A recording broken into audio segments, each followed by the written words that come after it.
right, Mike Draco in the house first tonight. Good to see you here. Cincinnati well represented with Mr. Draco at the controls. Hey, I'm Chris with Cycle Source Magazine, and we are just 4.5 minutes out from launching another episode of Shop Talk. Shop Talk is America's favorite news and entertainment weekly show on all of your favorite Cycle Source platforms. See us through Facebook, YouTube, all of our partners out there. Coming to you live from the Dennis Kirk Motorcycle Studio. Tom Banks in with us. Tom getting ready for that Tennessee race, buddy. What's up? Jeremy Sather with us. Joe Sparrow, greetings from Missouri. Robin Higginbottom, happy Mother's Day. Happy Mother's Day to everyone out there. You know, those of you that paternally have enjoyed the wiles of motherhood, and all you mothers that call in and complain about your subscriptions. Happy Mother's Day to you too. All right, man, listen, we're going live in 3.5. Make sure you grab a drink, sit back, relax, get ready for 60, 90, maybe 120 minutes of all the two-wheel bullshit we can fit here on another episode of Shop Talk. Don't go anywhere. We're going live in just 30.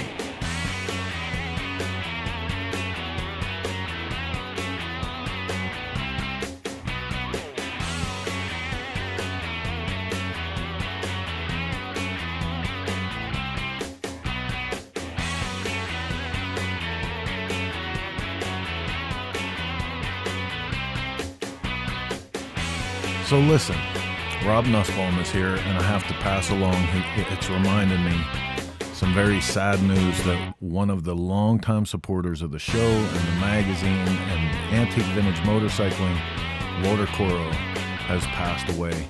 I don't have any details other than that. I'm sure as soon as we get some stuff, we're going to pass that along, but our hearts and prayers go out to his family, everyone that knew him, incredible human being, and we sure are sad to see him go. Brad Kilpatrick in the house with us. Jeff Spalding, I'm in Rapid City, South Dakota, watching you on video. You got some cool bikes. Steve Henderson, whoop whoop. Hey now. See, I didn't forget you. David Road, Dirty Jersey, what's cooking? Gary Raphael, good evening from Flagler Beach, Florida, where I wish I was, because here in Pennsylvania it's still cold as hell.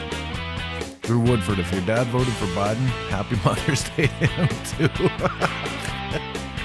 You got jokes, Drew. Jokes. Hey, listen, stick around because we're going to be talking some Bonneville tonight. I know that gets you excited. Paula Brimmer Marnholtz. I had to say that so low. So low. So low. All right, minute and a half out, man. Just enough time for you to hit the like and share button so that when we go live every Sunday at 9 p.m. Eastern, you'll know that it's time to tune in to Shop Talk. Flannels for everyone. Jess Gregory would like to see Cycle Source in Muskegon, Michigan for Back Time and Rebel Road in July. Hey, maybe we can get someone up there to cover that. I got a guy in Michigan. He should be checking in here any minute now. 1 minute out. Get ready for Shop Talk.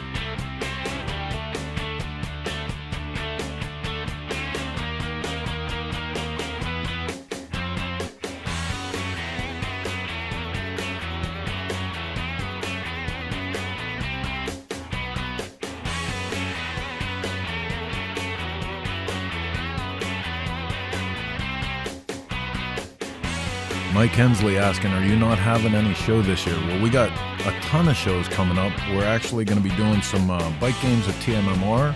I'm going to see a bunch of you guys coming up in Myrtle Beach for a little bit. We're going to be at the first Tennessee Sons of Speed race right after TMMR. And then coming up directly after that is all of the events that you guys are used to us putting on in Sturgis. And Smoke out right around the corner. But hey, we're down to the under 10-second mark. That means it's time to stop yapping and get this one out of the station up onto the tracks. Let's go live with Shop Talk.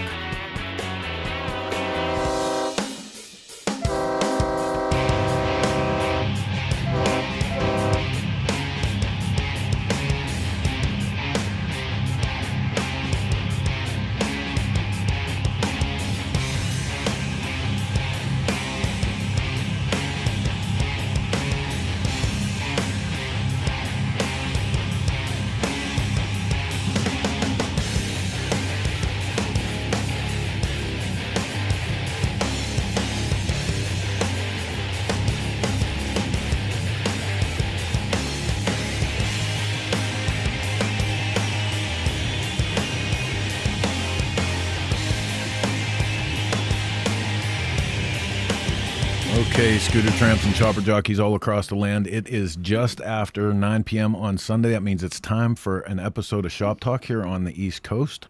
I'm Chris with Cycle Source Magazine. I'm going to be your host for the next 90 to 120 minutes of all the two-wheeled bullshit we can fit into the Dennis Kirk Motorcycle Studio. Welcome to you guys. Thanks for tuning in with us. We got a lot of stuff going on here in the studio, and we're packing to hit the road for another 3 or 4 weeks. We're going to see all of you guys all over the eastern and southern seaboards of the United States. So, yeah, here we go. Here we go again. Bringing in the crew right now. What's up, everybody? What's going on?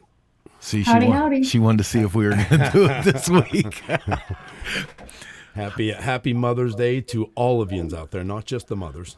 Right? Rob, I did not let you down.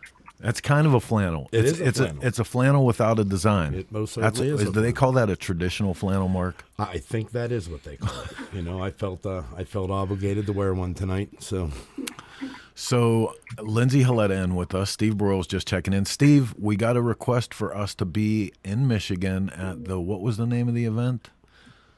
Wait, back up. I lost it. Right, hold it. Keep going. Right Rebel there. Road. Rebel Run. Yep. Okay.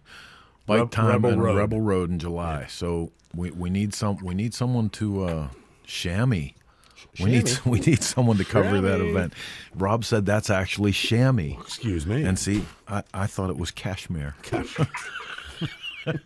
All right, man. Hey, so what do you guys got going on? We have like I said, coming up real quick here, we have to be in Daytona, pick up the mobile command center. We have to get up to Myrtle Beach. Myrtle Beach Spring Bike Week is getting ready to kick off. We're going straight from there to TMMR for your vote for event of the year, and I got to tell you, everybody's fired up about that, the Tennessee Motorcycle Music Revival.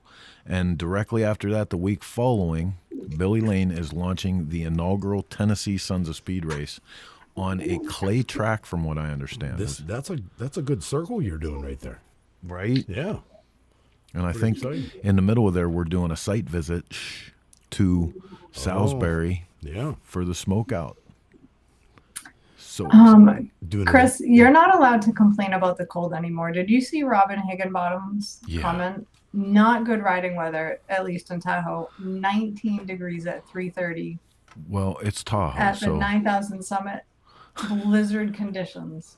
It's Tahoe. It was like 64 here today. You go to Florida and LA to ride motorcycles. Tahoe, generally, you want to go skiing, right? Ice fishing, yeah, something. Ice fishing, yeah. I mean, you'd expect that in Tahoe, so you can't really feel bad about it. So at least that's how I'd look at it. All right, man. Well, like I said, this is Shop Talk. What do we do here? If this is your first time tuning in, this is a two-wheeled motorcycle show. We do entertainment, information. We squeeze in everything that we can to a show that's usually 90 to 120 minutes. Sometimes three-wheeled. Sometimes three-wheeled. Sometimes. Yeah, we talked about three-wheeled in pre-show. We're going to be talking about three-wheels here in a little bit. But first, cool three-wheels, too. Here comes the news. The Shop Talk World Report is brought to you by Law Tigers. Get the compensation you deserve and get back on the road with Law Tigers. Okay, lots to get to tonight. First up in the news, this comes in from our own Cycle Source Magazine World Report. Indian Motorcycle launches Epic Pursuits video series. It's time to hit the road and discover some of the most beautiful destinations in America. Indian Motorcycle, America's first motorcycle company, today announced the debut of its first ever motorcycle touring series, Epic Pursuits. The two-wheel travel series will take viewers on a unique adventure aboard the Indian Pursuit, the brand's most capable touring machine. Whether a long-time avid motorcyclist or newly licensed rider, Epic Pursuits champions the totally unique experience, camaraderie, and euphoria that can only be found when road tripping with friends on motorcycles. So, Blondie? You almost turned that into a drinking game. Sorry, I was reading comments. Sorry. Okay, moving on to the next piece of news. This Didn't even hear a word you said, Dave. I gotta be honest. I love it. Chicks on Totally 66 teams up with Tucker's Power Sports. These chicks are kicking ass as far as their marketing game, because they already have Harley Davidson. Some other killer brands have teamed up with this, and Chicks on 66 now teams up with Tucker. the Riveter chapter, we had them on recently. AMCA proudly announced that Tucker Power Sports has been named the official oil sponsor of the Chicks on 66 ride, June 10th to the 25th, 22. This sponsorship will allow our riders to replace oil filters and other fluids to keep their motorcycles freshly lubricated across the entire 2,500-mile route. Now, for anybody that didn't catch the episode that we had the Riveter chapter on, this is really cool, man. This is like a chick-powered motorcycle cannonball of sorts. Rules are a little bit different, and the deal is, from talking, I had the opportunity to talk to Jason Sims about this, and they are taking this very, very seriously. Like Jason said, even more so than the preparations and the stuff that they typically do for a cannonball, as far as like their mechanics and on-road maintenance and everything that they're doing. They're really got their shit together, so this will be interesting. That's awesome. Yeah, Athena is going to be one of their on-road mechanics, and so is Gypsy. I think that's going to be awesome. And I love that Jason's going to be the Grim Sweeper. Right. Does he have it his costume? Did he get his I don't costume? know. He's got to have it. He had to get the costume off of Cole. I think that's Cole's official. How many people were on the ride? Does it say? Do we know? I don't know. When we had Andrea on, did she? Was it 50? I think at the time, yeah. Oh yeah. Yeah, but they were limiting it. They didn't want it to be too big. Yeah. Can I just say that I'm slightly disturbed at Drew Woodford right now? Why? He wants us to move to Cave Creek, Arizona so bad. He just joyfully told me that his neighbor died on Friday. Did he kill his neighbor so you guys could buy the house? Drew, did you kill your neighbor? Be honest. Don't lie. I'm like, oh no. You're amongst friends here. The house will probably be for sale pretty soon. Wow, dude. That's pretty grisly. How close is it to the How close is it to the jail so you can go visit? I have to say, I love that people everywhere other than here want us to be there. Well, don't worry. Once you get there, right? Then they'll feel like everybody here does about us. Yeah, Very true. All right, so let's go on. This is a great story that came to light a little bit ago with the work that SNS does with their local community.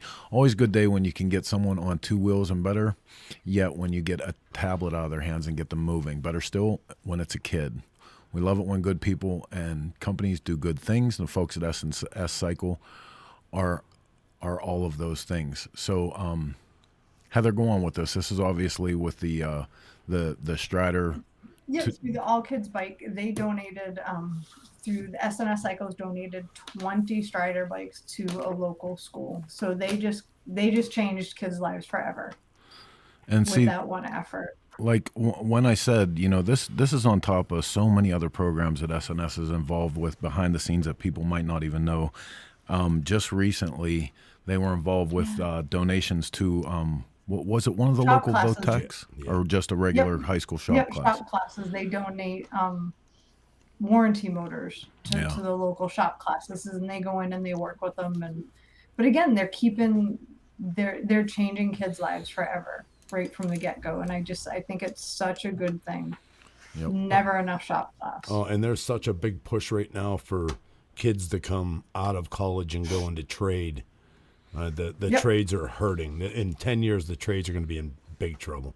So, and see, it's a funny thing too, because more and more you read these articles from some of the big companies, the big news outlets like Forbes and what have you, and they talk about how the new generation is suffering from tech burnout, and they actually want that. They're looking for tactile experiences. They're looking for ways to break away from the technology universe and actually do things with their hands and I hope those two kids that we just had to our house recently, we had some tree work done at our house. And the two kids that came and did it, one that actually owns the landscape company and one that owns a milling company, both 24 and 26, they actually gave me a little bit of hope for that younger generation being workers and caring about how they earn their money and putting a hard day's work in and a really good work ethic, because they busted their asses out here. And it was so refreshing to see that, especially at that age. No, and the best thing about it is what Your thing went away. Yeah. Hang on 1 second. There you go. Yeah, we were just. I just dropped the whole damn headset. I got a little thing here that runs all of the headsets in the studio. It fell on the floor, unplugged. Mark doesn't know what's going on. He can't reach the button. Mark's like, did I finally actually go deaf? I thought I had a stroke. Hallelujah. We were just reading an article at work the other day about how the transfer from the no trades is coming back monetarily to kids. These kids that are going into trade schools, they're offering them more money per hour than kids with degrees from college. Oh, yeah. Right. And Absolutely. again, like you were just saying about the kids from the tree service, there's so many young kids out there that just need to take the jump. And, like us, I mean, there was no college when we were growing up. You went to work. So, and look now, it's completely changed. Well, now. Drew Woodford says in the comments, not everyone can be a skilled tradesperson. Teach your kids it's okay to go to college. Right. So there you go. It's got to be both ways. You Yes, just have it to, does. all you have to do is teach your kids to pursue their passion, Yep. whether it be college or the trades. Don't tell them that one is better than the other. Right. And unless their trade involves a life of motorcycles, and then tell them that that's the Well- best Yeah, thing. then Forget tell 'em everything run. else. Just No. all right. You're disowned. Our last No. piece in the news tonight comes in from the Motorcycle Power Sports News. White House recognizes May as Motorcycle Safety Awareness Month. Loser. Are you kidding me? President Biden recognizes May as Motorcycle Safety Awareness Month in a letter from White House that acknowledged the millions of Americans who ride and that a motorcycle offers freedom, recreation, the opportunity to explore our great nation coast to coast, and save money on fuel. Right. Let's not forget that. So thanks to Biden for hipping us to that. Lots of stuff going on, man. We got a killer show, as you guys saw in the promo for tonight. Mr. Keith Bandit Ball is on with us. We're going to be talking about motorcycle rights. We also have at the last part of the show, Chipakid. Chip Parisi is going to be on, and he actually went out to Harley Davidson and rode the new Sportster Nightster for us, and we're going to get the full lowdown on that. Real quick here, we're going to take a break and look at a cool motorcycle. Hear a word from our sponsors. We'll come back on the other side, and when we do, we're going straight to Keith Ball, so get ready for that. You're watching Shop Talk in the Dennis Kirk studio. Don't go anywhere. Out of Focus is brought to you by Garage Build. Submit your build, share your passion. Powered by Dennis Kirk.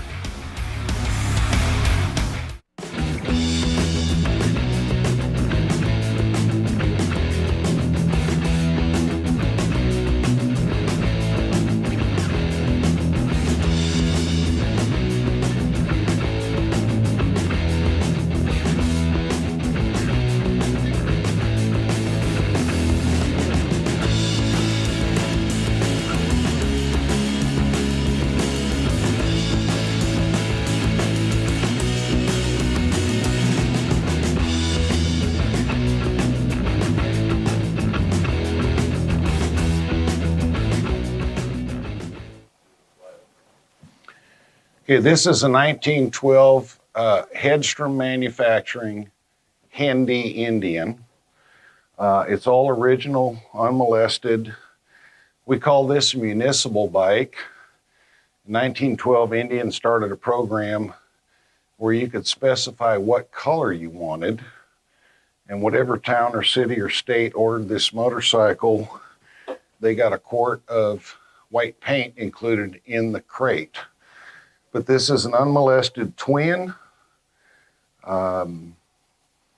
It's marvelous condition. It runs really well, and I hope you enjoy it.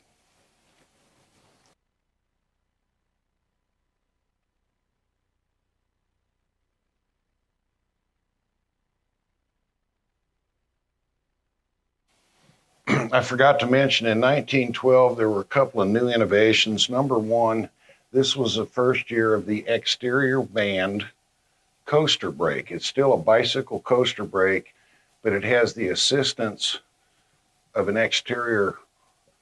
It's a V-belt and then a pulley that just squeezes.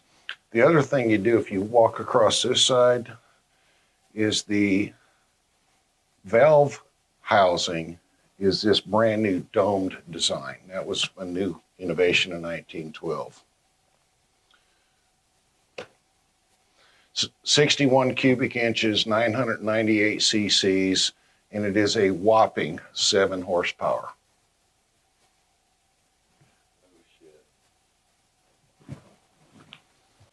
Let's see, here's another one.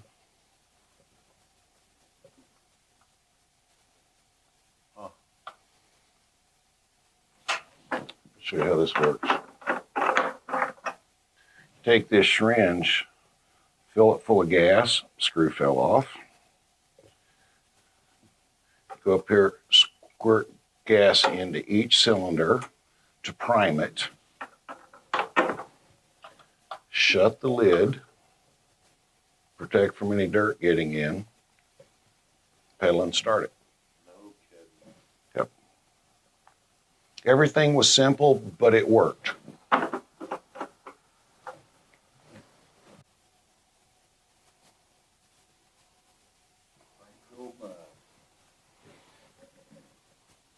Here's your cams. Then you've got 2 gears that run the magneto. Here's your linkage.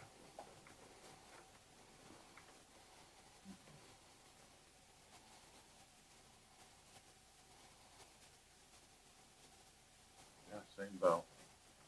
That's not factory though. Somebody did that so they could drip some gas in here to prime it.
Riding takes you from A to B or just lets you escape. There's a flow to the road you share, so go with it. Eyes open, and always have the Law Tigers by your side. If you've been injured in a motorcycle accident, visit us at lawtigers.com. Law Tigers, America's motorcycle lawyers. Proven performance is not some sort of empty slogan or marketing catchphrase, but a way of thinking, a mantra, and something we've practiced every day of the week for the last 6 decades. Designed, manufactured, and tested in the heartland of America. On and off the track, S&S Cycle is the first choice in power sports performance. All right, welcome back to the Dennis Kirk Motorcycle Studio. Our guest tonight, I have to say this, you guys know how I romanticize the whole motorcycle industry, but I've been reading this man's words forever, and like honestly, one of my heroes, for a long time. And finally, Mark, do you remember when we went out to Vegas and I got my first piece of real journalism advice? It came from Keith Ball. Yep. And I couldn't wait. And as soon as he gave it to me, I couldn't wait until he told me what the hell it meant. Dude, one of mine's definitely going to the office and seeing the desk that we've looked at for years and some of the stuff. Dude, that office is a little museum. It's amazing. Yeah, so, I hardly have to introduce him, but if you didn't know, Easy Rider's editor for years and years, motorcycle rights advocate, and all-around purveyor of the actual news, Mr. Keith Ball. Let's get him on the line. Just Hanging Out in the Shop is brought to you by Spectral Oils. Made in the USA since 1966, the best oil on planet Earth. Mr. Ball. Rock and roll. So my first question was going to be what changes has living in South Dakota brought about to you, but None. Not a thing. These are from Dr. Neon. Remember Dr. Neon? Yeah. Yeah. Pretty stylish, huh? Yes, sir. Yeah, you come to South Dakota and you live here, this is what you turn into. Well, we were going through the pictures in pre-show, and some stuff came up, along with the stuff you would expect to see from South Dakota, snow up over the windows, and you were doing the snow shovel thing, which I absolutely refuse to do here in Pennsylvania. But then we saw it looked like a dog sled training competition where the dog was dragging a bear barrel. That was the greatest, yeah. What the hell goes on in Deadwood in the winter? Well, it changes constantly. So one day it snows, and you're kind of locked in, and then the next day the sun comes out and people get outside, and there's always something to do. There's always some place to go. There's so much history. It's just amazing. Yeah. Yeah. I absolutely love that town. And, one of the things that we found out after so many years of going to Sturgis, instead of just running out like we do every year, a few years ago we stayed for a few weeks after. And we got to experience cool Deadwood nights. And, it was right around the time of Days of 76. And, there's so much that happens there. Like, honestly, through the summer, it seems like there's a different event set rolls in every week. Oh, yeah, absolutely. It's amazing. It's amazing. I can see why everybody's moving there. Like, we had a blast when we stayed post-rally. And, enough that we're like, wow, we could really see ourselves living here. Except for the winter. Because we're sissies.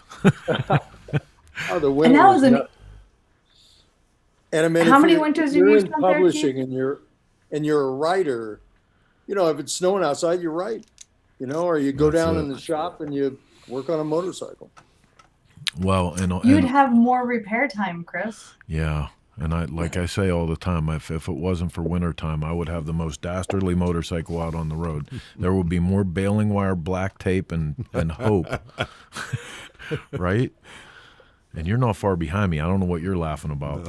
I'd be the one duct taping and baling wire, and you're kidding.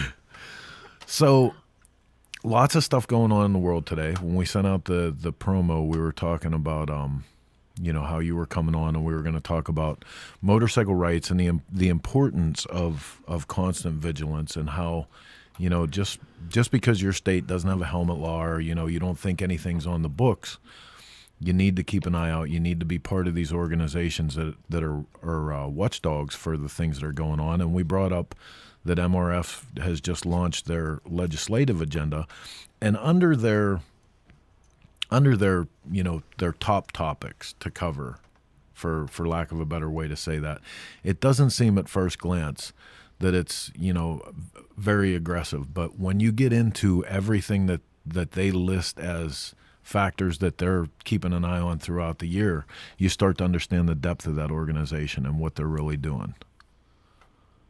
Absolutely. So let's you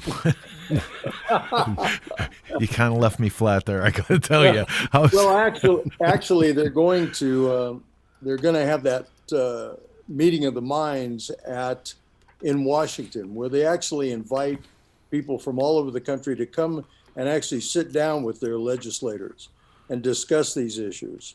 And they've mentioned that their top agenda items are motorcycle profiling, autonomous vehicles, and renewable fuels.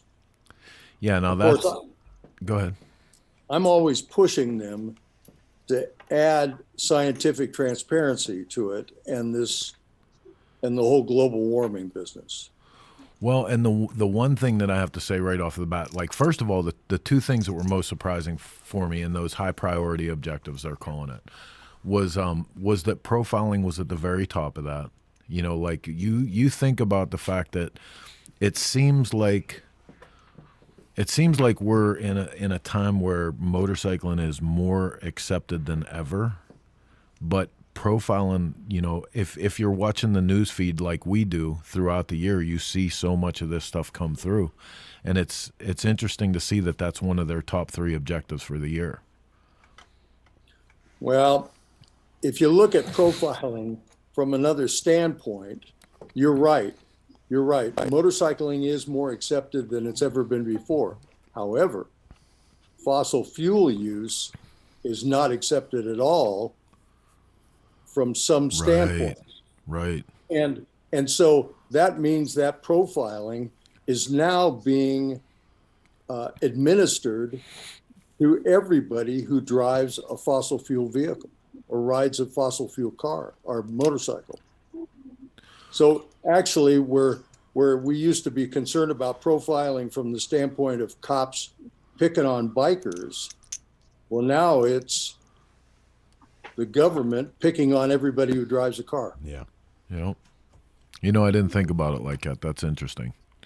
You know, and there again, that kind of leads us into one of the other things that was surprising for me to see on that list was autonomous vehicles. And at first you think like, okay, well, where is this going? But the one part when you get down into it, where it says that they're looking to ensure that autonomous vehicles can identify and respond to motorcycles. And the thing that surprises me about this is you would imagine that if an autonomous vehicle is getting the okay from the federal government to be on the road, that it would be able to detect small children, dogs running out in the street. Right. Like a motorcycle should not even be, it should be no concern that we have to make sure that these vehicles are on the lookout for motorcycles. Absolutely. Absolutely. And everything you named off, little kids, you know, footballs bouncing into the street, whatever it is, they have to be able to address those issues. Yeah. But, you know, they're out there testing them. Yeah. And hang on. Yeah. We see that firsthand here, huge, because Pittsburgh's a large hub for, you know, the self-driving. And I mean, in the area I work in, I probably see 50 of them a day. I mean, no lie.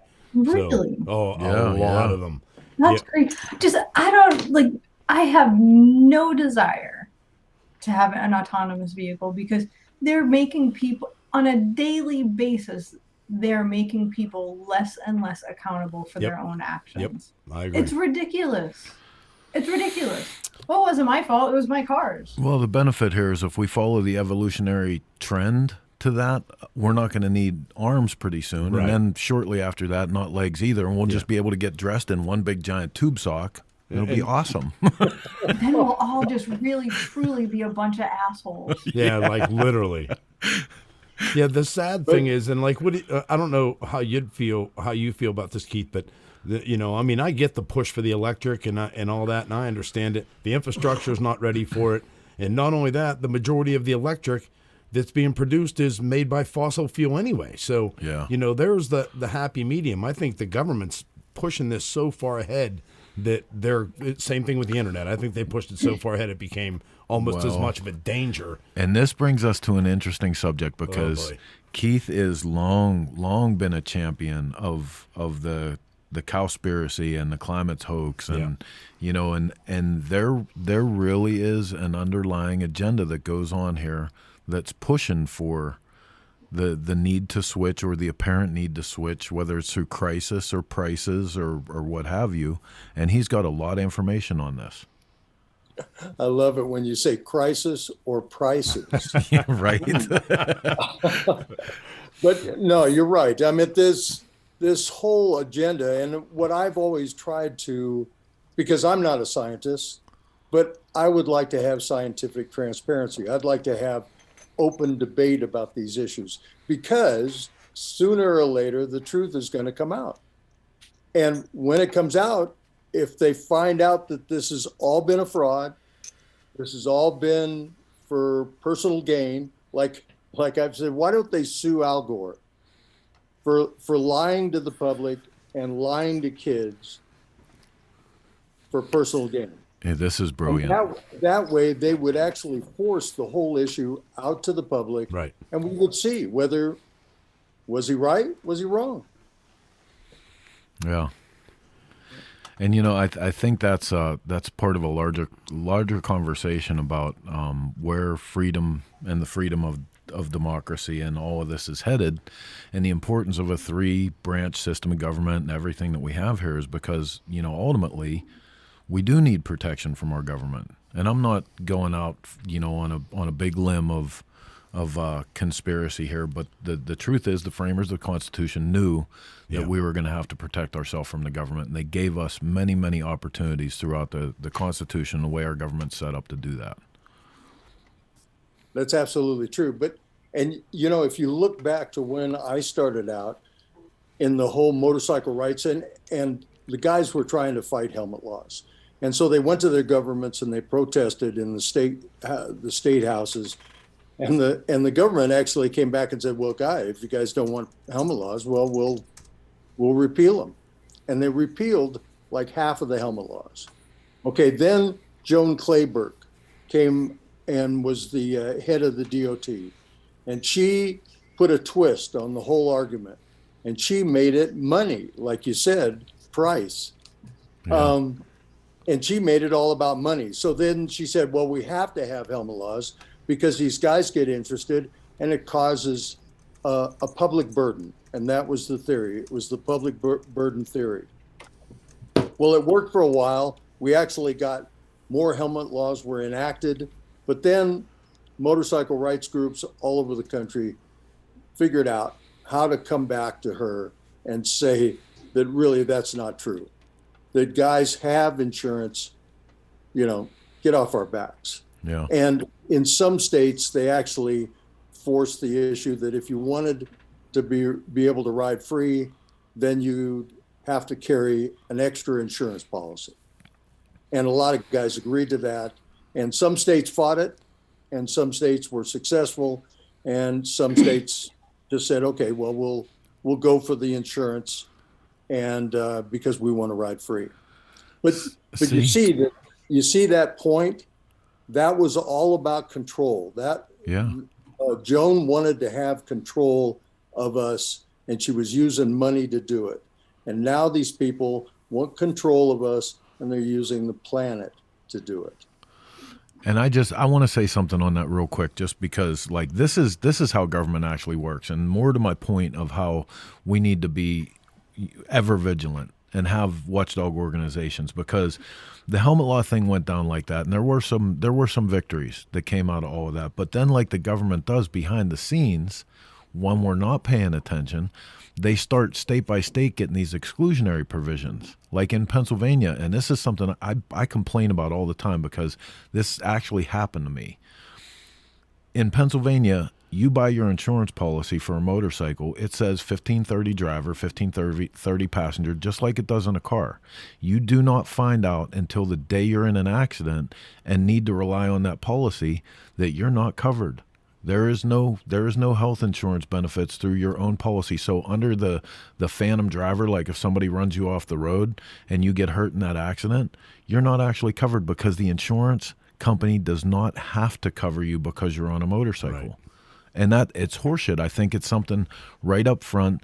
These are the kind of issues that we need to go back after and demand the same equality, the same acknowledgments that go on for four-wheel vehicles, just like we do with toll booths and HOV lanes and everything else that there's a concern of.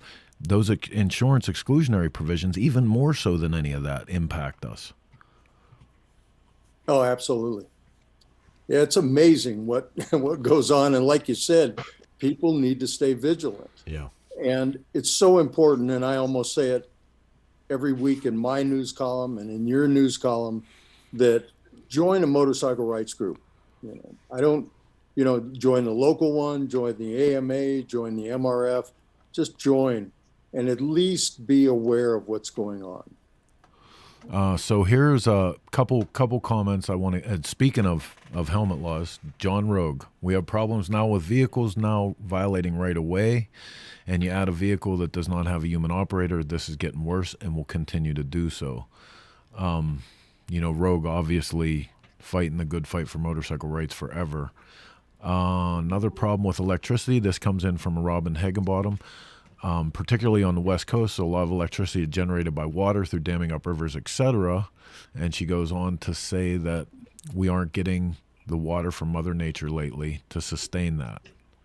So like Mark was talking about, the fact that, so if you're not making the electricity from water, if you're not making it from the windmills, it's still being produced from fossil fuels.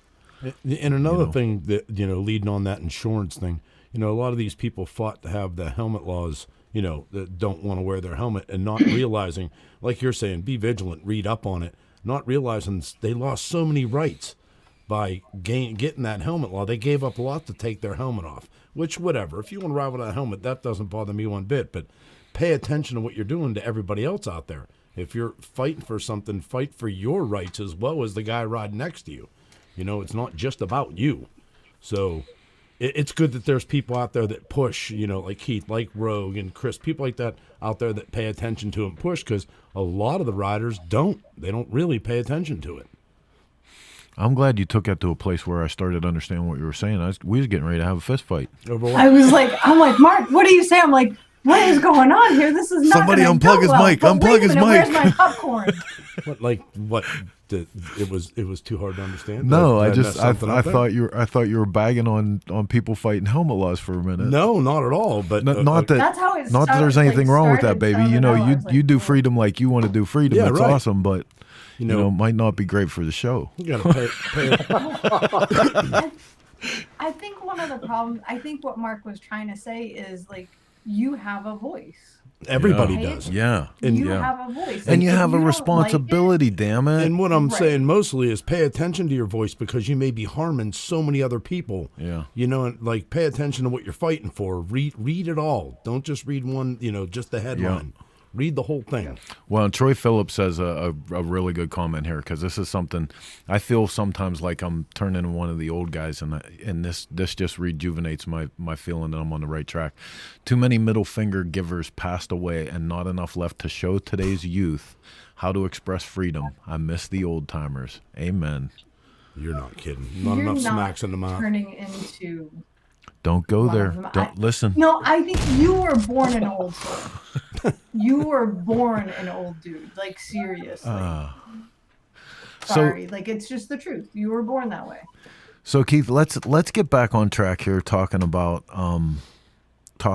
fossil fuels and the government's push. And we're not gonna take us to a political place where we say this administration, that administration, because really for generations now we've been on the accelerator pedal. Yep. And to the point that we're almost reaching critical mass now, to where the government is demonized and beginning to ostracize people who enjoy combustion engines. Correct. And well, if you've run across those street rules that they're coming up with, they're trying to curb streets. They're trying to make it harder to drive. They've made it so that if you're a pedestrian, you can walk out in the street anytime you want. You have the right because the guy in the car is all wrong.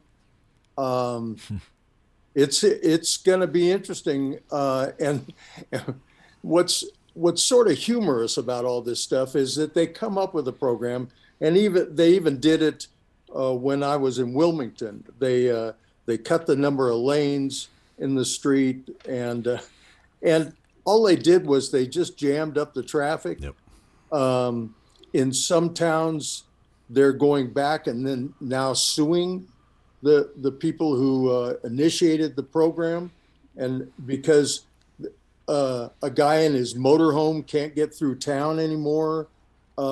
It's ridiculous, and it comes back to bite them all the time. Is that why they're putting in all these small little rotary roundabouts everywhere now? Exactly. That's why they're doing that, because They're everywhere, and they're tiny. all of a sudden, right? All of a sudden, when we like- go across the country, they're in every and city. they're so small, a car can barely navigate them, let alone a truck. And what they're Well, ending how up, do you expect these trucks to get everything to Amazon and Walmart? well, what we're running into here in Pittsburgh is they've made so many of these through the inner city that the fire trucks can't get around them now. And absolutely, emergency vehicles. Like Keith was saying, between that and the bicycle lanes, they've given so many rights to the bicyclist that the driver, I mean, it's like you have to have an airbag around your car at all times because you don't have enough room because they turned the lanes into bicycle lanes. Correct. I mean, all these things are because they see our entire society who is driving a fossil fuel vehicle as evil. Yeah. Which that's why we really need scientific transparency. Because the average Joe on the street must understand a couple of things. One is how many things are actually made from fossil fuels. I mean, the whole notion of eliminating fossil fuels is ludicrous. Yep. It's almost impossible. Yeah, it's virtually impossible. Yeah. And then the other aspect of it is that the truth? Now, I've worked with Patrick Moore. Patrick Moore was one of the founders of Greenpeace, and he left Greenpeace because they wanted to ban chlorine because it was a chemical. You know, we got to ban it. Chlorine is actually an element. It's a particle. It's matter, and it's used for like zillions of things. So many things. All good stuff. And he said, "You guys are nuts. I'm out of here." But one of his papers that he wrote about is that the CO2 in our atmosphere was dipping, and it was dipping. It got as low as 280 parts per million. If it had gone to 250, plants would have actually started to die. So in a sense, driving fossil fuel cars has saved the earth. Oh. And he actually wrote a report on that, and he says nobody disputes it. Well, and So the point is we need scientific transparency. I mean, how many doomsdays have we lived through, over our history? Yeah. well, And every one of them has been blown up. Yeah, it's sort of painful watching them try and stuff the non-truths down your throat. Like we were talking about those turnarounds. There's people that live. I do a lot of work in the city, and I watch these people come through there in these little Hondas and these Priuses, and they have trouble. And I go through those things with my quad cab diesel like nothing. And I mean, it has not a damn thing to do with what they're doing because the people aren't paying attention. They're just blowing through them because now they're taking the stop signs away to put these go-arounds in. After saving what It doesn't make any sense to me. They're not helping, just like with the push of the fossil fuel. They're going to end up, like you just said, Keith, they're going to end up hurting the atmosphere more than helping it in the long run. Absolutely. and where and what are you supposed to do? I mean, as the average consumer, as the average person, where do you get information without the benefit of a political slant to it?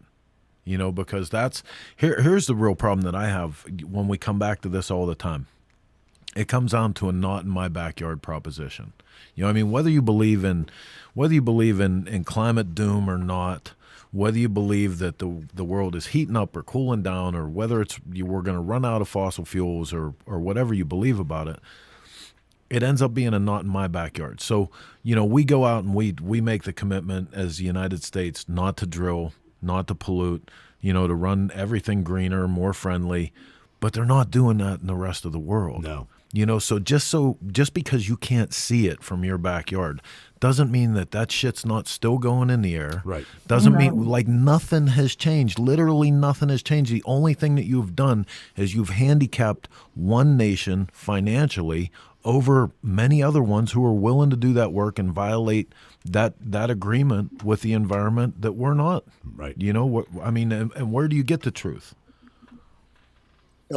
It's so difficult. I mean, there are so many issues now, but to me, what we need is the right leader. We need somebody who's going to give us the truth in a way we can understand, and that people can absorb it and make sense, because we're actually living in the best of times. And I mean, if you look at anything, I mean, look at your motorcycles, look at cars, look at whatever we do. It's so improved over what it was 20 years ago. Yeah. I mean, we really are living in the best of times. And when they talk about climate doom and that storms are getting worse, well, that's really not true. And actually, the way the humans have been able to adjust to these things and protect themselves has all improved over the last 100 years. I mean, we really are living in the best of times, and we really should be able to enjoy that. Well, and you know, Rob Nussbaum actually just put a comment up that reminds me how brilliant, and I can't believe I'm saying this on a national program, how brilliant George Carlin was, right? One of his skits, he said, the earth plus plastic. That's the only thing that man has actually done substantial on this planet. The only thing we've brought to it that's going to be here after we're gone. And I remember when he delivered that monologue, he talked about how, you know, we're not trying to save the planet. We're trying to save ourselves, because the planet's just going to do like a big dog. It's going to shake us all off. And then all that's going to be left is the earth plus plastic. Now, Carlin's other wise words were, it's a big club and you're not in it, you know, which is another thing I say all the time is like, hey, you know, you think you're fighting for one side or another. It's a big club and you're not in it. Just remember that. Absolutely. So, but there is there's more and more websites out there that tell the truth about the science and about climate doom and all these issues. So if you're interested, you can go to Climate Depot. There's a website called What's Up With That, and it's WATTS. What's Up With That? They have great articles from leading scientists. There's lots of information out there to be had if somebody wants to get out there and be informed. Yeah, I think informing the public's great. I don't think the government would ever let all this stuff that we're being informed on go through, because they'd lose money. yeah. You know, it almost seems like it comes back to who gives a shit about the people of the whatever country, whatever. It's all about the money. Yeah. Oh, Well, the money is an issue. Yes. so there's a couple people here chiming in. Troy Phillips says, laugh out loud, Mark yelling at the Prius, go F yourself, from the window of his diesel doomsday machine. Dude, I have a PA. I kick it right out. Let's see. John Rogue says, please realize how powerful the biker community can be. I say that because even though they're doing a decent job, the attitude is, let's be nice with the legislators. And this, Keith, you and I talked about this. Like, could you imagine Rogue and some of his original, I would even say the word henchmen. Can you imagine if they were doing the stuff that they did back then when they changed so much today? Yeah. Can you imagine? They'd be on every news channel every night. There'd be a new episode with Rogue going, which would be great.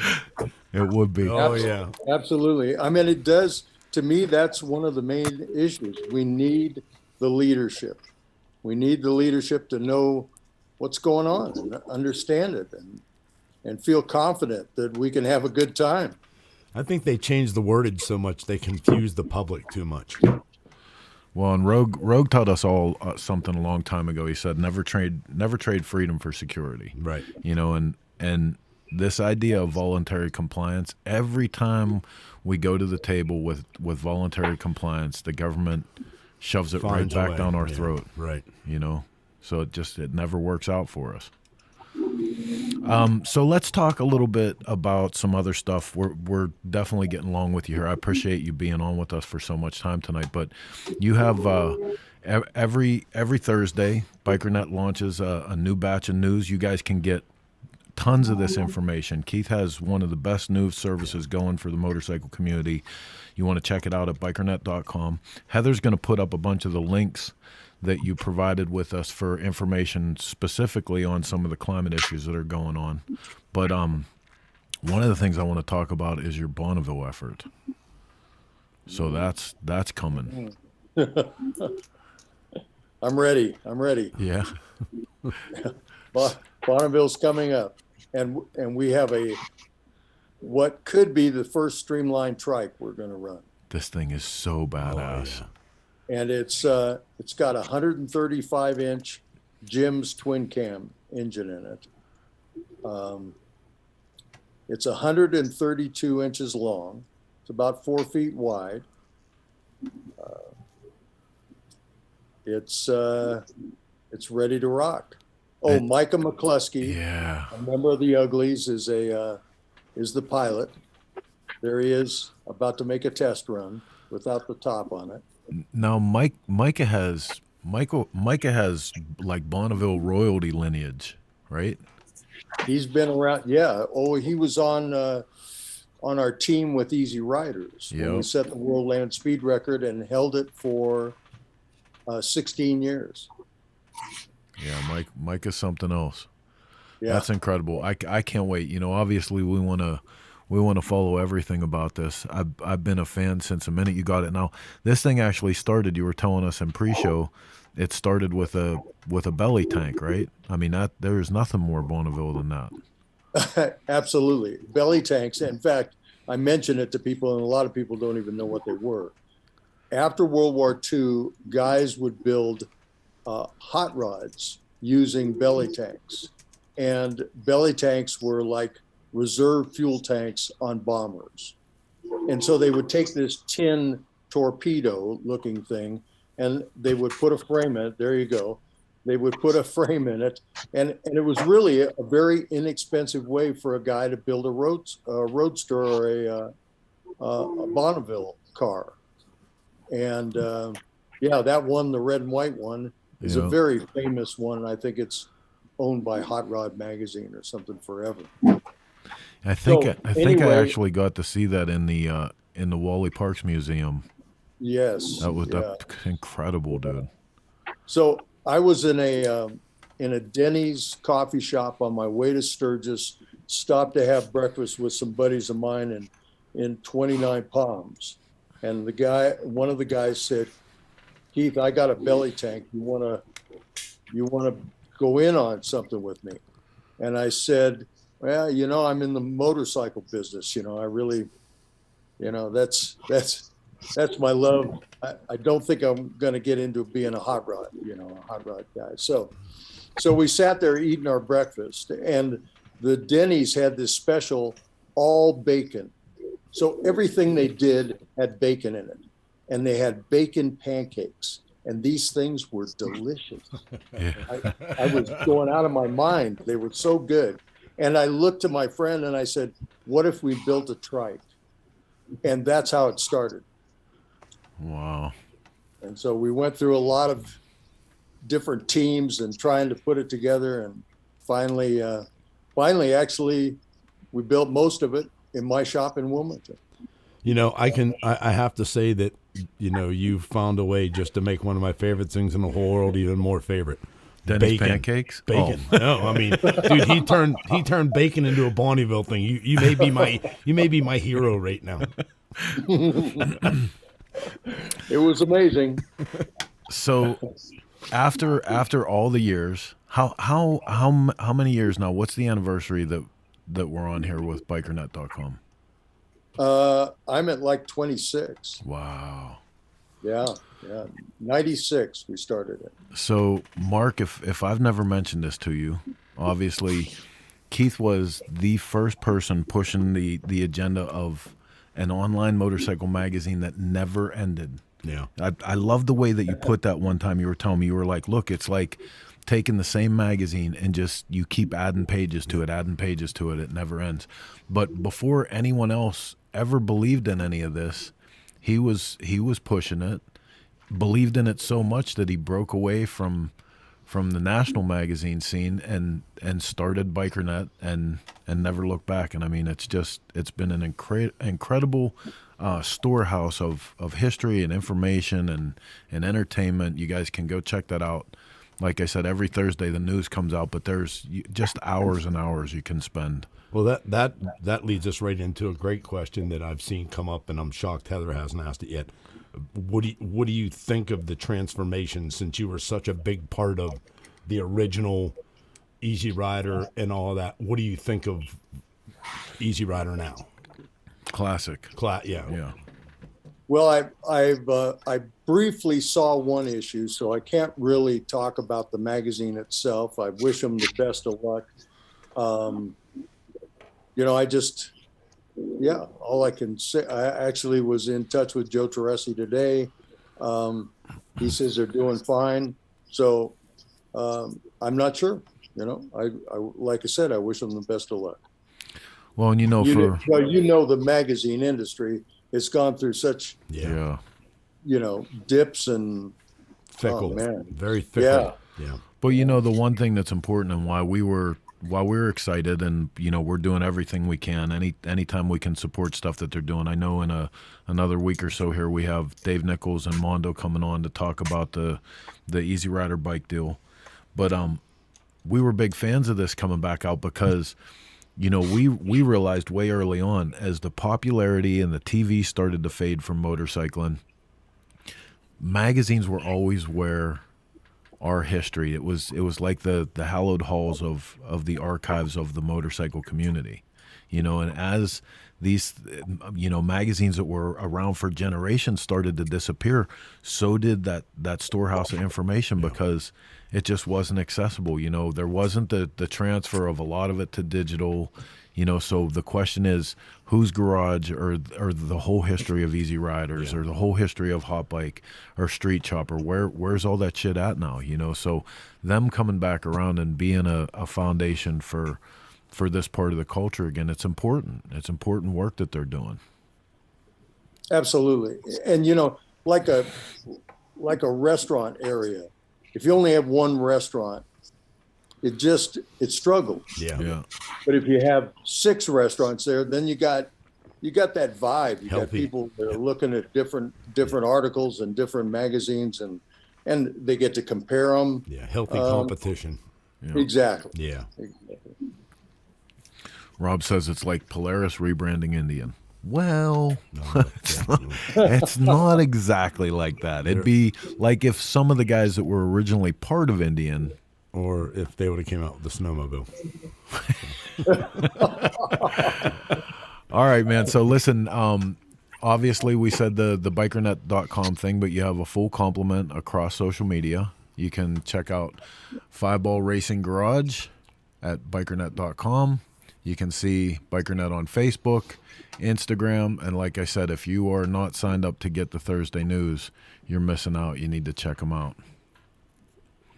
And sir, I appreciate you being on with us. Please keep us informed. We're humbled that every issue of Cycle Source magazine is directed through the news with you, and we appreciate everything, man. I don't say it enough.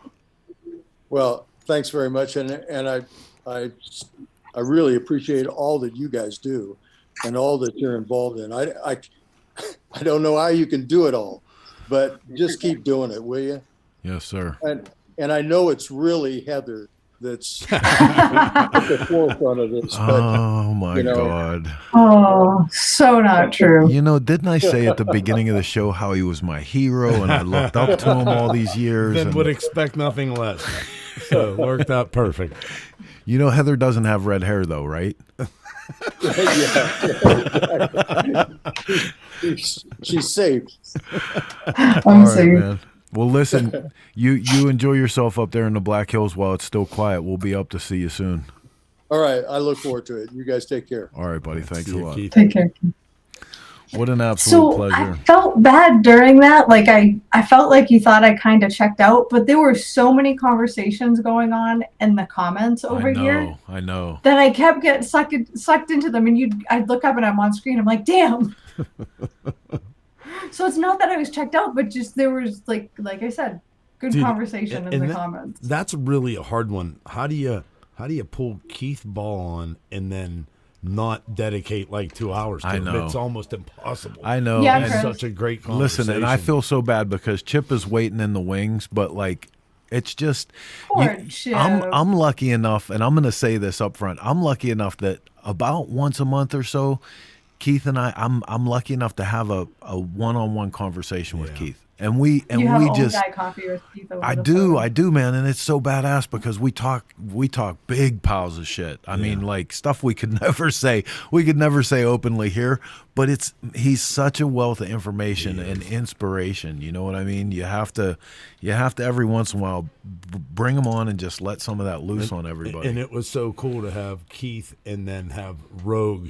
Yes. Pitching in like, dude, Right. that's another guy there that if you've never sat down and talked to Rogue, he is probably one of the most interesting people you will ever sit down with. And then on the flip side, be one of the coolest, nicest, on the scene kind of guys. You know, just a great person to hang out with. Yeah, but boy, I'll tell you what, if you make a mistake about who that man is, the phrase "fuck up and find out," you'll know all about it. He will verbally and bodily put you in your place. Yeah. Yes. All right, man. So listen. Chris, wait a minute. This is a good question for you. Troy Phillips wants to know how you feel about being recognized by a guy like Keith Ball. You know, man, like I still feel really, really awkward about it. Like in my mind, You're like, oh shucks. Well, in my mind, I'm not 52 years old. I don't have 25 years of this magazine behind me. I'm still one of the kids around all these guys, and I'll always be that. You know what I mean? So I forever have to work harder, do more, you know, because they did all this. They made all of this stuff. Like we're living it thanks to them. You know what I'm saying? Carrying on its legacy. Yeah. But then keep in mind, he still has to live with Heather and me. So, you know, let's not get too carried away here. Yes, sir. All right. Well, listen, you guys are watching Shop Talk through the courtesy of the Dennis Kirk Motorcycle Studio. We're going to take 2 quick seconds and look at a new product from Dennis Kirk, and we're going to come straight back and get into the new Nightster with Chip Parisi. Don't go anywhere. We'll be right back.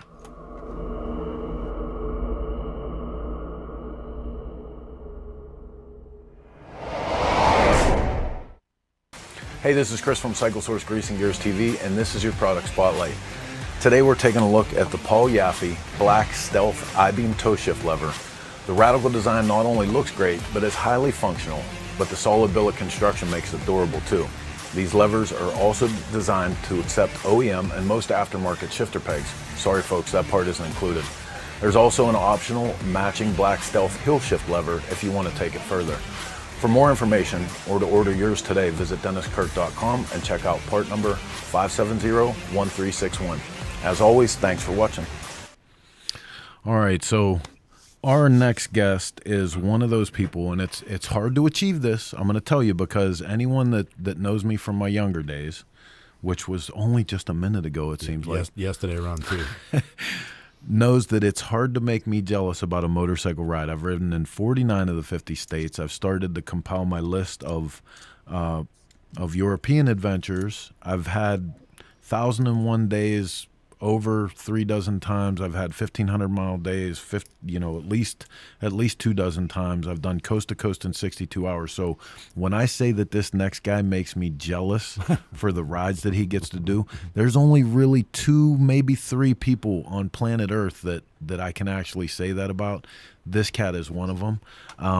But we're going to talk to Chip a little bit about his adventures and stuff. But mainly what we have him on for tonight is he stepped up and went to a test ride with Harley Davidson for us on the new Nightster. So let's get him on the line and see what he thought of that bike. Just Hanging Out in the Shop is brought to you by Spectral Oils. Made in the USA since 1966, the best oil on planet Earth. Chip, what's up, buddy? Oh, hey guys, how we doing? Dude, I'm so sorry that we had you hanging on so long, but like Mark said, you can't cut out in the middle of a conversation with Keith. No. Hey, man, I was going to thank you for that nice intro, but, I mean, you put me on after Keith, so, I mean, what am I supposed to do now? So I'm going to preface this whole thing by saying we will have you on again, I promise. Yeah, absolutely. Like, because you have so many killer stories and so much to share with us. And I got to leave something. I got to leave something for print, Heather. Come on. Yeah, right. I know, well, but there's so much that we can go back over, like the first time we ever met you, and like we're definitely going to have you on again because we had what you a great waiting in the segment. wings You guys so long. touch on so many things that I'm passionate about between Bonneville and bacon. And Bonneville and bacon, I love it. We can make a whole afternoon out of just those two things right there. Bacon at Bonneville, dude. The first time, one of the first times I was ever at Bonneville. Do you have bacon? Barry Wardlaw, and we were out there with Keith. Keith was setting the world's fastest panhead record, and Barry Wardlaw. We all sat down, and I think Gypsy made the sandwiches. We were having big sandwiches with giant beefsteak tomatoes on them, and Barry took the top off his bread and he reached down on the ground and sprinkled it across his tomato, and I was like, and he said, "It's Bonneville salt, man." It's salt. Which later on I found out was actually breaking a federal law to take salt away from Bonneville. But against the law. Hey, it's Barry. Well, and then you got pulled over and they thought there was something else in those little tiny containers. So let's get back to the bacon thing. No, we're supposed to be talking about motorcycles. Damn it! Oh no, I want bacon. So you got to ride the new badass Harley, and I gotta say that the community is directly split on this. Some people are like, no, don't take my Sportster away. Some people are glad to see the changes. What did you think before we even talk about what you thought about the motorcycle once you got to ride it? What did you think going into this? Well, I like that question because it is divided, and I'll tell you firsthand, Harley doesn't care if you don't like it. They're sick of suppressing innovation just to satisfy guys that want loud, chrome, heavy bikes. Right. They're ready to come out with a bike that they can be proud of, that's, fit for 2022. They really sounded kind of sick of making bikes just to appease the masses. Well, and I couldn't be happier about it, honestly. Yeah, I got to say, too, this was really – go ahead.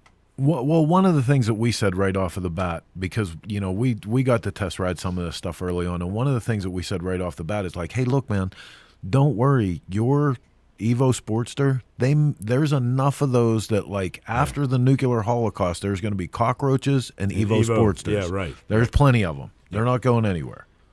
You're echoing exactly what they said. They said, you want that old bike, there's plenty out there, go get one, fix it up, make your own. The Harley guys seem really excited to be able to show off what they can actually do. It sounded like they've been had their hands tied for the past 20 years trying to make bikes for guys that were riding bikes in the 80s and 90s.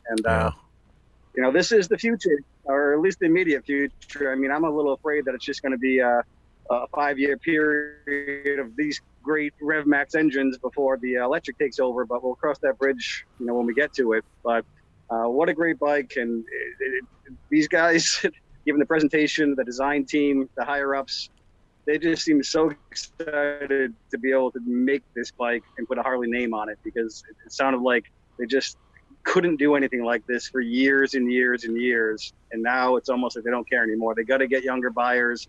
They don't care about the 50-year-olds, 60-year-olds that don't like it. You can buy plenty of other bikes. This does seem to be the future. Liquid cooled is more or less being forced by the EPA.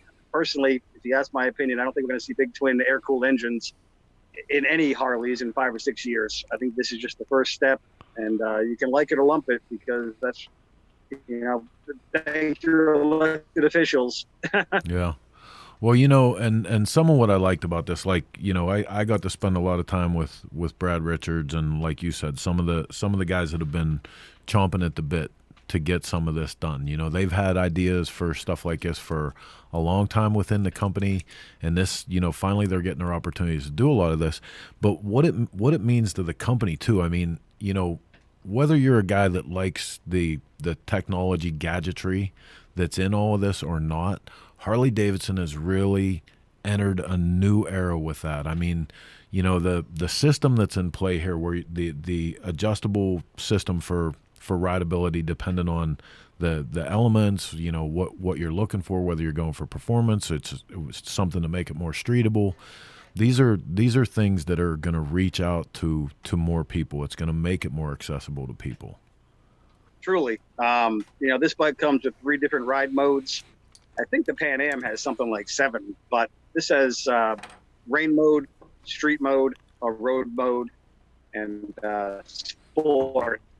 Now, sport's, of course, the most fun, but what I really liked was something I hadn't thought about before, was that rain mode. It really takes the edge off. You really can't screw up on the bike with rain mode, but I would probably never really use it, even in the rain. But you know what? You're a first-time bike buyer. You can go out and buy this bike, keep it in raid mode as long as you like. And when you start getting comfortable, you don't have to sell your bike. You flip a switch and you put it on road or sport mode, and it's like you have an entirely different bike. So I really like that point that they made, that rain mode is great for the guys that are just getting on their first bike, the men or the women that are getting on their first bike, and they don't want that beast out of the gate. They want something that's got a little insurance on it, and they don't want to have to sell that bike after the first season. And you switch rain mode to sport mode, and it's like you just bought a whole new bike. Well, and for people that aren't hip to this whole thing, like what we're talking about with the different ride modes, there's an interface in place that, based on the selection that you make, it will limit or unlimit throttle response, braking, braking in turns, braking lean angle. Like a lot of different things are affected through the ride mode that you select. And like Chip said, it's like a different motorcycle from mode to mode. As you switch through these modes, it's incredible how much the bike changes. Truly. The rain mode's kind of like, it's great in the rain, of course, but it's almost like dummy mode. You really can't screw up. You can't whiskey throttle it, and you can't lock up the brakes. I'm not even sure if you can turn traction control off in rain mode, but there is that option, on the bike. So if you want to rip a wheelie, you turn the traction control off and have at it. But there's a lot of good safety features, and I know it's a big departure from what a Sportster was, but this bike is needed now. If Harley wants to keep up, in my opinion, they got to make these bikes that are going to be accessible to more people, and have this current technology, not a bike from 65 years ago. Yeah. Well, now here's the thing about it. I totally agree with the need to get younger riders involved. I totally agree that technology and moving forward absolutely needs to happen in Harley Davidson. The disconnect for me is in the price point. Did they talk about that at all? They're trying to make it accessible. It's $13,500 for the base model in black, which is way better. I mean, that's way better than the original Sportsters that we looked at, right? Yeah, I look at it as it's $13,500 for a brand new bike. Hopefully 2-3 years you buy a used one, a couple of years old, for 9 or 10, and in 5 years you're going to be able to buy these bikes for 6 or 7 is the idea. I don't know a lot of first time riders that are going out and buying brand new bikes anyway, so they got to put the price in place. It's $13,000, so it's not a small chunk of change. Yeah. But it's a first year bike. Who knows? Maybe the MSRP comes down. But I look at it as Harley's always lived on, and having a million bikes on the road, so you can always find a used one somewhere. Yeah. I can see that. I can see that. I like the way looking at it. Like that just goes to prove how iconic that Sportster tank is. Right. As much change as they've done to that bike, you flop in that Sportster peanut tank, or whatever. I don't know how many gallons it actually holds, the new ones, but that still makes it look and throw that Sportster field on, which is great. I mean, I think the Sportster is one of the, it's a great bike to rip around on, hands down, which obviously this one's probably going to be more fun than ever. Okay, wait a minute. Yeah, they're probably gonna send you a cheesecake for Christmas or something, because they were really trying to make this one look like a Sportster. Yeah. They came out with the Sportster S, and admittedly, they basically said that was supposed to be a punch in the face. Yeah. I personally don't like that they call that Sportster S a Sportster. It had the monoshock, it just didn't look like a Sportster. I hated that they used that name. This one seemed to be the bike they wanted to build. It looks like a Sportster. The 3 points, the rider configuration is almost identical to like the 48. And that's really what they're going for. You mentioned the gas tank, which is funny because you haven't even seen the gas tank. You got to flip open the seat and look under it to see that 3.1 gallon tank. Which is funny because what year was it? It was early 80s, right? That the VMAX was the first bike to do that. And I remember when the V-Rod came out and everybody's like, look, the gas tank's under the seat. I'm like, the V-Rod, the VMAX, like, they kind of borrowed a lot of it from then. Yeah, they did. Yeah, and it brings obviously it brings the center of gravity down quite a bit. The bike overall is almost 80 pounds lighter.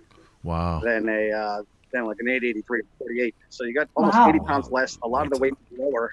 And they even warned us. They said, when you pull this thing off the kickstand, don't throw it over on the other side, which it struck home to me because I ride a 1,000-pound bagger with all my stuff all over it. So even with their warning, I almost did throw it over the other side because the bike does have a low center of gravity. A lot of that's due to the gas tank being under the seat. Yeah. And you get, I think, 3.1 gallons. They're talking about 150 mile range. So it's a capable bike, and I got to tell you, it was a blast to ride. Yeah. I can see a lot of new women riders wanting this bike only because we're typically smaller in stature. And I know for me, the low seat height and the weight, those two things make a huge difference for us.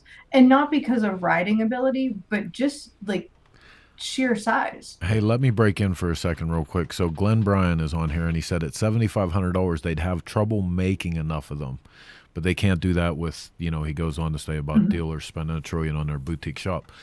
But that's exactly what I'm saying, man, because as the proposition of an entry-level motorcycle, which, and they may not care if the Sportster continues to be that entry-level motorcycle, but it always has been. Yeah. You know what I mean? And when you compare this motorcycle only by price point to the, what was the motorcycle, the Continental 650? Mm-hmm. The price point that bike is coming in from one of Harley's competitors. Was that 6,000 out the gate, out the door? Yeah.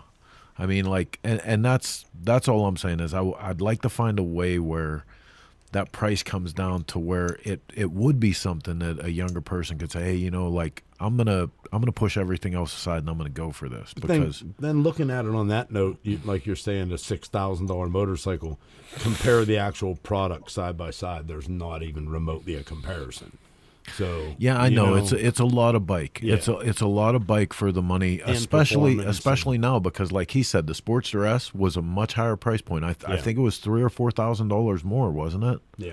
The original ass price of the Sportster S, which I have to take exception about the Sportster S because I would own that bike today. Yeah. And if they put it out in that Bronx configuration that they're talking about, I'd probably sell a chopper or two to get that motorcycle. Just because the Sportster S is a great bike. My only complaint is I just don't think they should have put the Sportster label on it.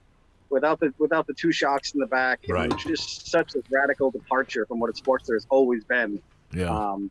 But to get back real quick to what Heather was saying about ride height, the seat height's 27.5 inches. That bike fit me like a glove. I'm 6 foot tall when I got my 2.5-inch boots on, so we're probably not all that much different, Heather. And the bike, I'm a lot shorter. And just, it was such a crazy thing to be on that bike and cruise around at 3,000, 3,500 RPMs. And then you know what? Third gear and wind it up to almost 8,000. Red line is 9,500. The peak power is around 7,500. So, they're talking all this good stuff about putting the sport back in Sportster. But, when you got a bike like that red line's at 9,000, there's a whole lot of fun to be had out in those California canyons. Yep. Yeah, and you guys got Chris, to ride. I think we just found our new test ride editor. Right? No shit. And, the bike has its downfalls. They said they increased the lean angle 5 or 6%. I think the lean angle is 32%. I don't think there was one of us out there that wasn't dragging pegs or, I was upshifting during a couple of curves and, toe my boot. So I'm a big one I like racing bikes. The more lean angle, the better. Yeah. But we got to also remember it's a stock bike. They're not trying to make it uncomfortable. They don't want it to be a Ducati where your foot pegs are up by your knees. So I think it's a really good balance. And the one thing we're forgetting is it's a Sportster. This is the one from the factory. Yeah. Not many people are going to keep it the same. They're going to change a whole lot about this bike. And that's what I wanted to ask you. Right off the bat, it looks like the bike you were on was mid controls. Are these things coming with mid controls right out of the gate? Yep, they come with mids, and I believe they already have a factory option with the forward controls. And honestly, the way the bike handles, I'd almost want, what do you call them? Not rear controls, but more like sport bike style, a little back under you. But they do have an option already in the catalog, I believe, for forward controls. Yeah. Anthony Greco is chiming in with something that I talk about all the time. Give the consumer the option to purchase bare bones bikes. No option as per Harley standards, just a thought. We talk about this all the time, how in our generation, the go-to bike was the 1200 Super Glide, because you could make 14 other bikes out of it. Yep. You could make it into an 80-inch pretty easy. You could make it into all these different style bikes, but that was the part of it. That was figuring out what you wanted to do, what you wanted to add, what you wanted your bike to look like. That was part of it. I don't know if that still exists in the mind of the average motorcycle consumer today, Chip. Do you? The average, I can't speak on that, but I've been saying for years, I would love for Harley to just sell a bike in a box. Yep. You put it together, and you pick what you want them to send you, and maybe that bike costs $8,000, and it comes on a crate, and maybe it comes with a tool set. And you do what you want with it, because you know what happens is a lot of guys do that anyway. Yeah. They buy a brand new bike, and this is where bobbers come from, and to a good degree, choppers. If they want to take it apart, get rid of shit they don't want, and make it the bike that they want to have. So I couldn't agree more. It'd be great if they would sell this bike in a crate in 100 pieces, for $8 or $9 grand. It'd be the Mr. Potato Head bike. See, kids love Mr. Potato Head, right? You're not allowed to call him Mr. Potato Head anymore. It's what's got to be? It's got to be the Potato Head. Potato Head, yeah. They Potato Head. Yeah. They Potato Head. That's it. Potato Head. They Potato Head. Yeah. I think it's high time we brought back Thou. Thou would seem to fit some of these problems.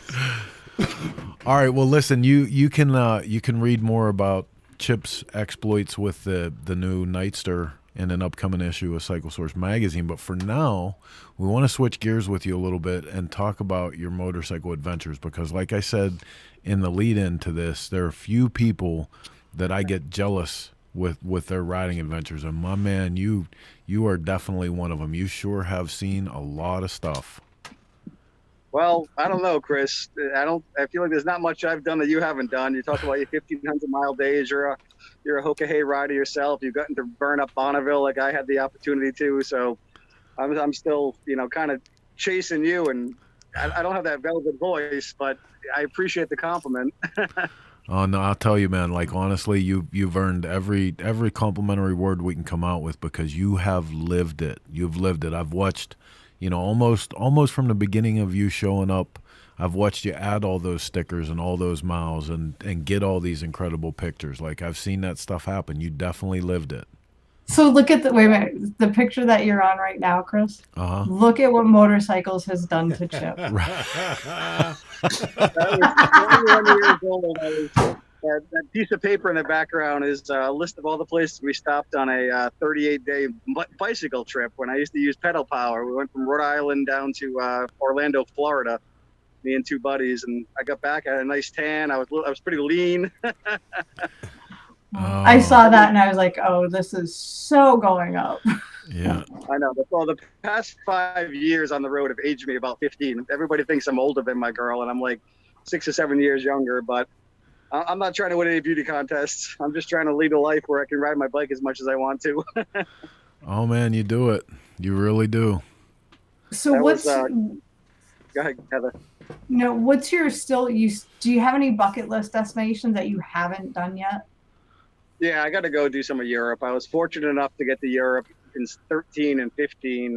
In 15, I rented a bike for a day in the French Alps, and I got to get back to Europe. I've been going back and forth across the lower 48s and 17, and I do 44, 45, sometimes 47 states every year. And like that picture shows, there's no lack of great things to see in our country, but buddy. I'm kind of itching to get back to like Italy and France and Spain, but this time like maybe a month or so on two wheels.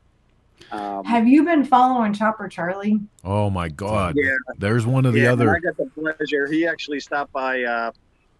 He stopped by Daytona Bike Week the day we opened. You know, I work at one of the rally vendors, more or less changing oil for a living, chasing the rallies around. And he stopped by. Coincidentally enough, Danger Dan stopped by too at the same time. But Charlie came by and changed his own oil in our parking lot with our tools. And he was just about to head to Europe this time, and he was still pretty much sure that he wanted to go through Russia. But I think his plans have changed now. But what a hell of a trip he's having. Oh, Yeah. he is iconic with his rides. Oh, That's We're the actually. kind of guy that inspires me. You know, I get a few people that look up to me and a few people that think what I do is great. But man, someone like Charlie, that guy just blows my hair back. We're actually gonna have Charlie on here in one of the very next shows coming up. We're gonna have Charlie on to catch up with him. You know, about the midpoint of his trip. Yeah. I think he's in Slovenia right now. I like the way that like halfway through this trip, people kept sending him messages telling him like, how about a picture of you? Like, you know, like there's nobody knew what he looked like. You know, It's just Charlie's bike. It was the bike. Which is awesome Yeah. because every issue that he submits an article, I send him the same words. Yeah. Where's the picture of you? Right. So in this issue, in our newest issue, there's a 2-page spread and it's Charlie. Show him. It's You so got it? great. I think what he looks for there is whenever people go, you know, and they see that bike that, you know, obviously travels over, they're like, oh, there's that crazy bastard's bike, and they have no clue the guy standing next to it is him, you know? Oh man. You guys just nailed it. Charlie and I are very similar in that way because I joke with my close friends that hopefully they're watching this and will laugh because they say, you know, my bike is kind of famous, but I have no desire for any type of fame. And I love when I work at a bike rally and people see the bike and they walk up and they say, hey man, is that Chip's bike? And they're asking me. Right. I got my mechanic shirt out with my name tag on it. And I say, yeah, man, he's around here somewhere. Wow. So Rob Nussbaum is on right now and says that he thinks Round the World Doug is in Slovenia. Really? Oh, nice. Yeah, it'd be awesome maybe, if the two of them got maybe hooked Charlie up. and Doug will hook up. Yep. What do you got for us, Blondie? I actually sent the issue that I had on my desk to a subscriber yesterday. So. All right. Well. Heather, be careful. You're making one of those faces they're going to screenshot. How funny was that? Oh my God, that was so bad. I'm going to start doing that every week. All the weird faces I make. So Jim Fletcher says you still working for Randy. No, I'm good friends with Randy, and Randy's my go-to tire guy. Randy's Cycle Shack, but I've been with Extreme Bikes, Ames Oil Adam, for, since 18 now. You can find him on YouTube, Ames Oil Adam, and you'll see what I do at work all day. Just a lot of oil changes. Sometimes I'll do upwards of 30 3-hole changes in a day. And the Love Jugs air cooling systems, and we do batteries and whatnot. But now I've never actually worked for Randy, although if you ask him after this last show, the way I was going over there and borrowing tools and giving him ideas on how to make more money, I probably should be on the payroll. So a couple other, Jim also says that you're definitely been an inspiration to many people in the industry. And someone, Dennis McCarthy, says he hopes to see you in Laconia. I will be there. We'll be actually out at Loudon Speedway working out there, and I'm so happy to have a chance to say this because I feel like a lot of folks don't know that that's a big vendor lot. You know, Loudon Speedway, you guys, you know, especially Heather and whatnot, Loudon's a big draw, and for some reason it doesn't get the traffic. And I don't know if it's not promoted as well as it should be, so I'm here to promote it. Come on down to Loudon, get your oil changed. Yeah, I mean, you're from New England, so you know for a lot of years, the main vendor area was Weirs Boulevard and Laconia proper. So, and up until recently, the Speedway, New Hampshire International Motor Speedway, wasn't a vendor Venue. Metropolis. That's just new the past couple years. So, yeah, promote it as much as you can because people just don't know about it. And unfortunately, Laconia Motorcycle Rally isn't the best about letting people know what's going on and where things are at. So spread the word, everybody. Go see Chip at the Speedway. Hey, seriously. I try not to leave the lot. That's all I have to say. Was that diplomatic enough? Well, yeah, it's a nice way to say that Charlie's still sending flyers out through carrier pigeon. Yeah, baby. Oh. Okay, so. On that note, who else can we piss off tonight? So, all right. Poor Chip. No, he's right with it. Good. Chip, you have to go to Meredith back to Town food Docks for me while you're there and get a lobster roll with butter and their Can I apple pie ice cream. Can I Those are expense the that? two things. You can expense that. Yes, you can. Oh, and you have to go to the old guy restaurant for Chris. Yes. Oh boy. Listen, So are you guys gonna be up there or what? We're No, not this year, but unfortunately. listen, you can expense this meal too. You have to go to Hart's Turkey Farm. Oh, the old guy restaurant. Yes. Yeah. I love Hart's. Look, Rob Nussbaum typed it in before you said it. See, he even knows what the old guy restaurant is. I'll fit right in. Don't worry. It's because everybody there wears flannel. Hey, there is nothing wrong with a restaurant that you can get a full Thanksgiving dinner 365 days a Everything year. on the menu is turkey. Turkey It's- croquettes. Dude, Turkey it's pot pie. awesome. It's Yeah. awesome. I don't even want to hear. I'll stick with the Do one thing lobster and roll. do it well. Yeah. All right, well, listen, tell everybody where they can keep up with you, man. And other than your regular contributions through Cycle Source Magazine, which if you guys have not kept up with what this cat is writing in the magazine every month, we so appreciate it. We so appreciate the contribution because it keeps us all hoping for the day where we get to tell our job to kiss our ass and hit the road and F all, we're riding motorcycles. But where else? Yeah, I know. My boss is an asshole. I said it. Someday I'll be able to do that. Well, I'll tell you what. The best way to keep up with me is come find me at a rally. You'll see the big Amsoil truck. I'm the guy that's all greasy doing all the work while the boss is making his YouTube videos. No, I'm kidding. I'm not one much to promote the Instagram or the Facebook. I'm not going to say smash that like button or follow me. I make no money off that. I do post on Facebook at the Great American Road Trip.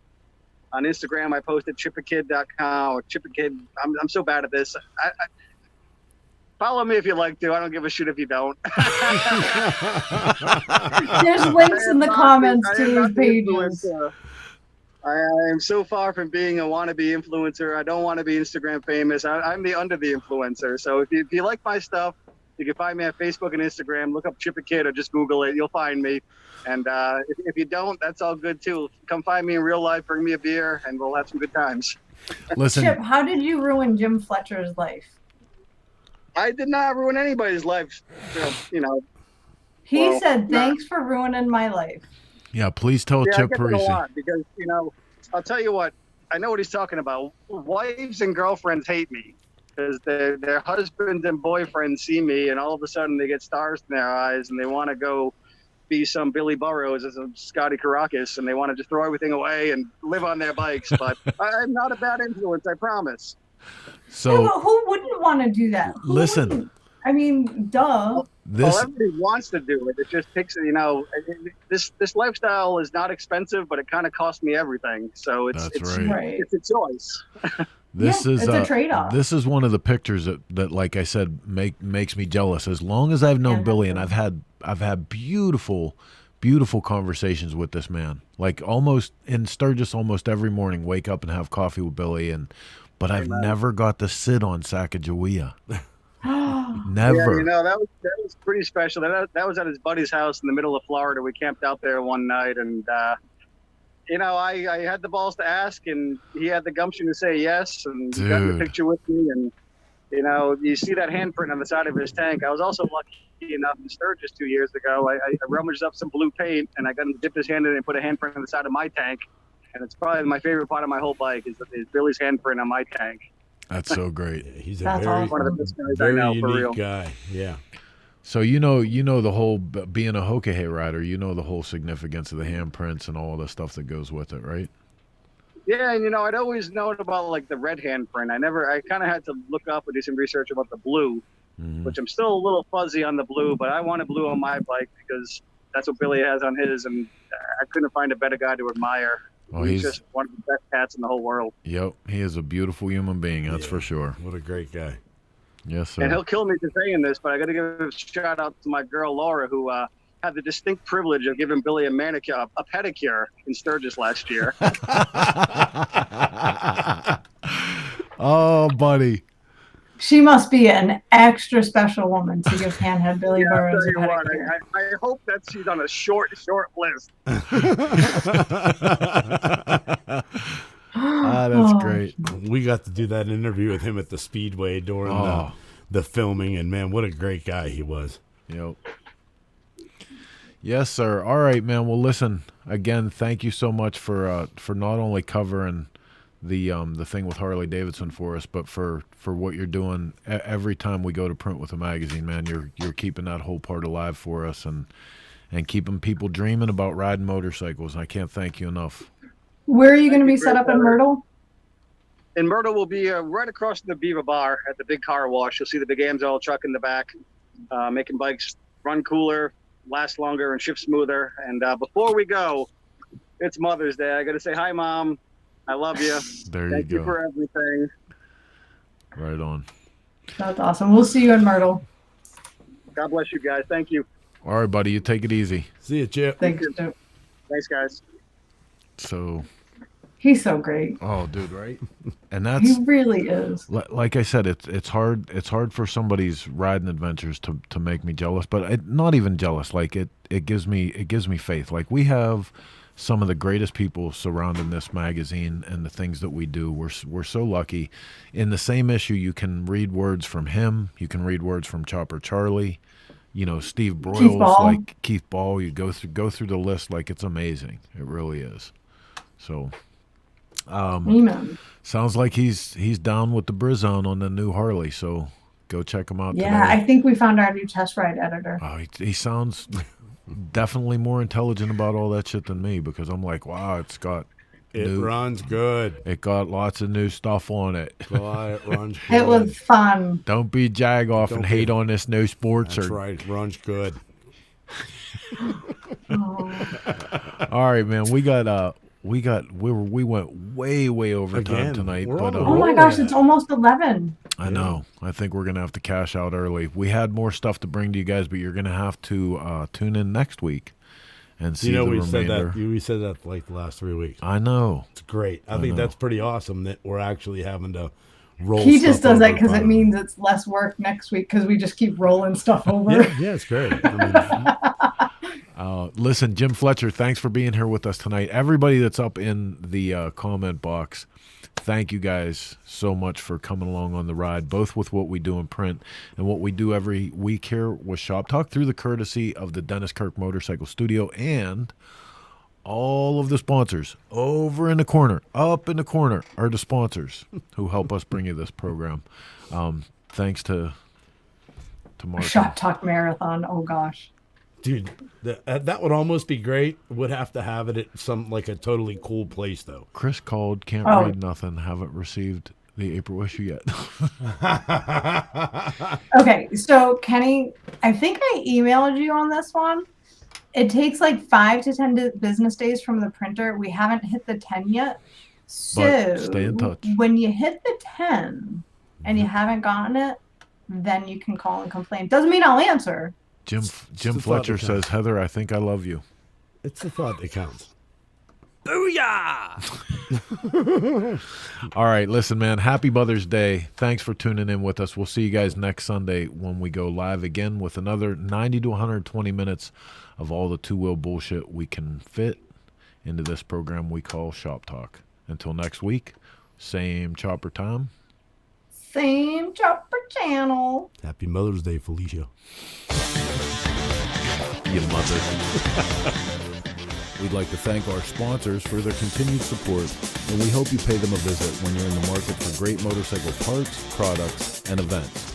S&S Cycle, Makuni American, Baco Parts, The Broken Spoke Saloon, Twisted Tea, The Iron Horse Saloon, High Seas Rally, Twisted Choppers, Twin Power, Drag Specialties, Geico, Law Tigers, Tech Cycle, Fueling Parts, Lone Star Rally, Hijinks Apparel, Progressive Insurance, Spectral Oil, No School Choppers,